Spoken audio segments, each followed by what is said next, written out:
Le 3 mai 2007, dans la station balnéaire paisible de Praia da Luz au Portugal, une petite fille britannique, Madeleine McCann, disparut de l'appartement de vacances de sa famille.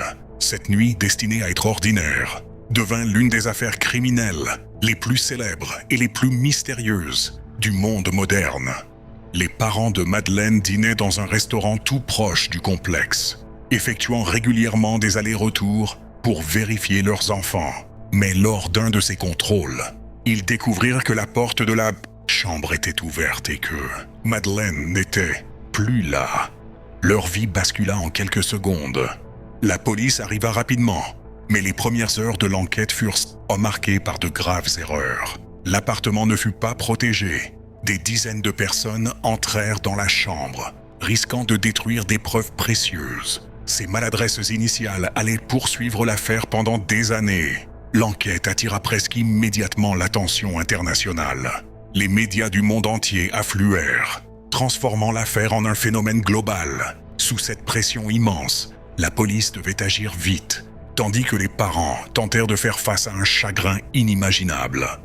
Plusieurs témoins affirmèrent avoir vu un homme portant un enfant ce soir-là, mais les descriptions ne correspondaient jamais parfaitement.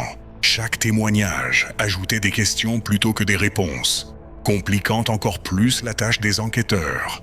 Les autorités portugaises commencèrent par privilégier la thèse de l'enlèvement. Des recherches massives furent menées dans la station balnéaire, dans les maisons abandonnées, les champs et les bords de mer. Malgré tous ces efforts, aucune trace de Madeleine ne fut trouvée. Des équipes spécialisées utilisèrent des chiens policiers, entraînés pour détecter des éléments de scène de crime. Certains résultats attirèrent l'attention, mais aucune découverte ne permit d'établir une piste fiable. Les analyses restaient insuffisantes pour aboutir à une conclusion claire. Au fil des jours, l'affaire divisa l'opinion publique.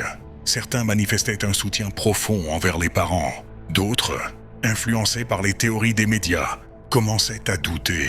Le débat public alimenta encore davantage la tempête médiatique déjà explosive. Dans une tournure inattendue, la police portugaise désigna les parents comme personnes d'intérêt. Ce revirement créa un choc international. Après de longs mois d'enquête, sans preuves concrètes, ce statut fut finalement abandonné. En 2008, l'enquête fut clôturée. Pour beaucoup, cela semblait être la fin. Mais les parents refusèrent d'abandonner. Ils engagèrent des détectives privés, espérant que de nouvelles méthodes pourraient révéler ce que la police n'avait pas pu découvrir. Au fil des ans, des signalements apparurent dans différents pays, des enfants ressemblant à Madeleine, des témoignages tardifs, des images de caméra. Mais chacun de ces éléments fut écarté. Aucune piste ne se transforma en preuve réelle. En 2011, la police britannique lança Opération Grange.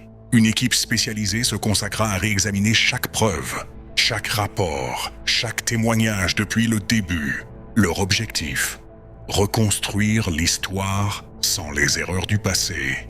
Grâce à cette révision totale, des incohérences furent découvertes. Certains témoins, traités superficiellement à l'époque, fournirent de nouveaux détails. Malgré cela, l'enquête ne parvint pas à fournir une explication définitive. Les enquêteurs identifièrent alors plusieurs personnes suspectes présentes dans la région au moment de la disparition. Après des interrogatoires approfondis, aucune preuve concluante ne relia ces individus à Madeleine.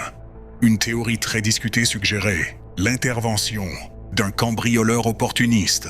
Une autre évoquait un enlèvement planifié par une personne surveillant les lieux. Cependant, aucune de ces théories ne put être confirmée par des preuves solides. En 2020, un nouveau suspect attira l'attention des médias. Un individu déjà condamné pour plusieurs crimes était présent dans la région au moment critique. Les autorités déclarèrent enquêter sur son implication possible. Les enquêteurs allemands affirmèrent posséder certains éléments indiquant que Madeleine pourrait ne plus être en vie. Mais ces preuves ne furent jamais rendues publiques, laissant place à un immense vide d'informations et à de nouvelles spéculations. Malgré tout, les parents continuent d'espérer. Chaque nouvelle piste, chaque développement, ravive un fragile mélange de douleur et d'espoir. L'incertitude, encore aujourd'hui, reste leur plus grand fardeau. L'affaire de Madeleine McCann demeure l'un des mystères criminels les plus marquants de notre époque. Entre erreurs d'enquête, contradictions et pression mondiale, cette disparition illustre les conséquences dramatiques d'une enquête, fragile dès le départ. Aujourd'hui encore, l'enquête reste ouverte dans plusieurs pays. Les enquêteurs poursuivent leur travail, déterminés à découvrir la vérité. Les années passent, mais la quête de réponse continue. L'affaire Madeleine McCann reste un rappel puissant. Tant que la vérité n'est pas révélée, l'histoire ne peut jamais être considérée comme terminée.